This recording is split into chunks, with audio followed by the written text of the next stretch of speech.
Up now is bag D. This is the rear end of the LC10B5.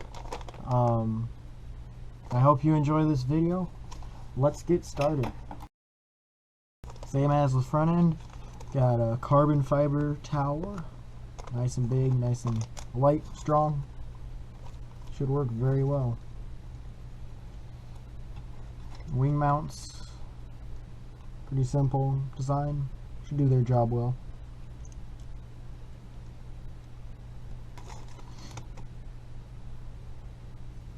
Oh, we get a little gull wing effect, a little bend in the arms in the rear. That's a nice little feature.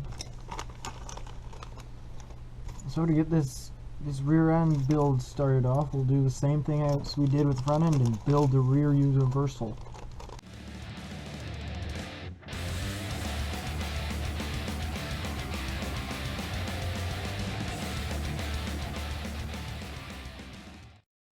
Now that you've slid the sleeve over and your universal is put together, just install the bearings just like the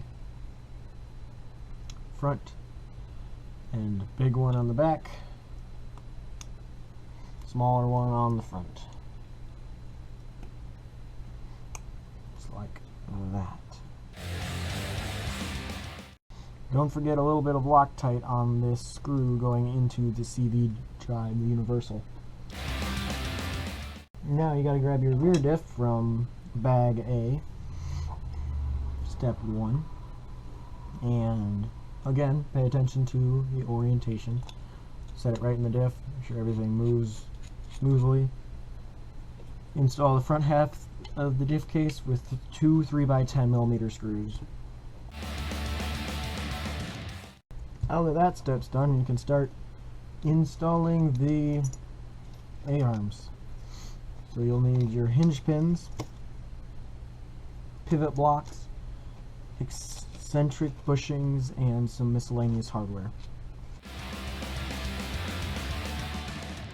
Again, really nice looking black anodized 7075, I believe, aluminum pivot blocks with the LC Racing emblazed right on there.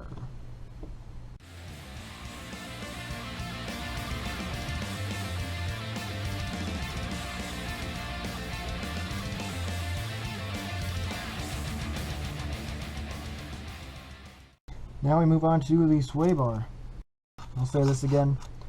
I recommend looking up the Ty Tessman sway bar adjustment video, because he does a much better job than I could ever in explaining on how to set your sway bars. So check that video out. Set up your sway bars correctly.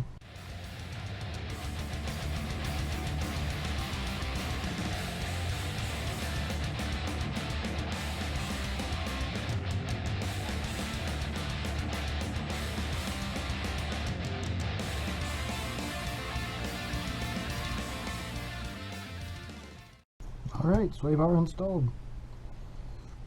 Works like a sway bar should work. Next up is the shock tower carbon fiber. I believe this one is 3mm as opposed to the 4mm front one. Yep, this one is 3mm thick. Very stiff, very light. I like carbon fiber a lot. And again, same as the front, long screws for the shocks, and then 4 screws to hold the shock tower to the diff case. Plus, you have to add a wing mount as well.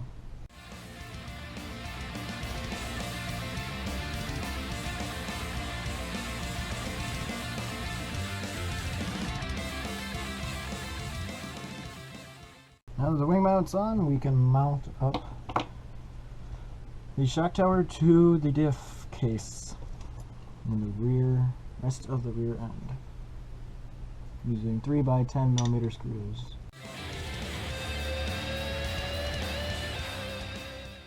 Alright, shock tower is installed. Only a few more steps to go. The rear end will be done. For now, we'll set this off to the side. Come back to that in a minute. We've got to assemble the rear hubs right now. Slide the sleeve over the pin, and now you got two universals done.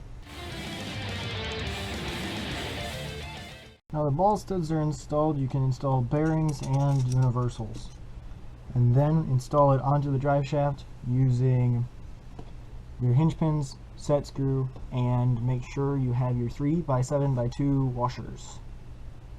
Otherwise it will have a lot of play.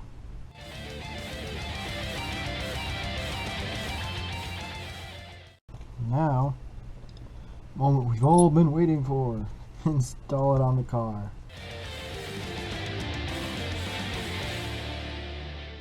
Set that to the side. Do the last part before shocks, which is the turnbuckles.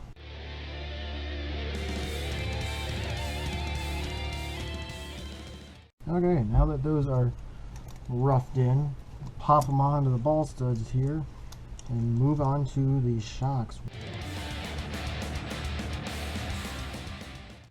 Perfect.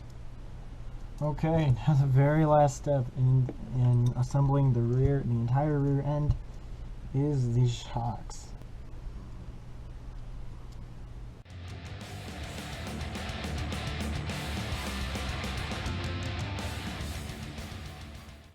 Okay, just like that, the rear end is put together, and shocks feel nice, gears feel really nice. Next step will be the slipper clutch / center differential. Depends on which kit you buy. I bought the slipper clutch kit. I have a center diff. I will only build the slipper clutch for now.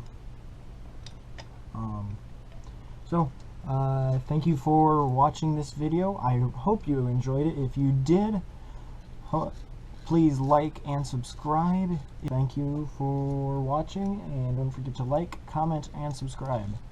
Slow Ben, out.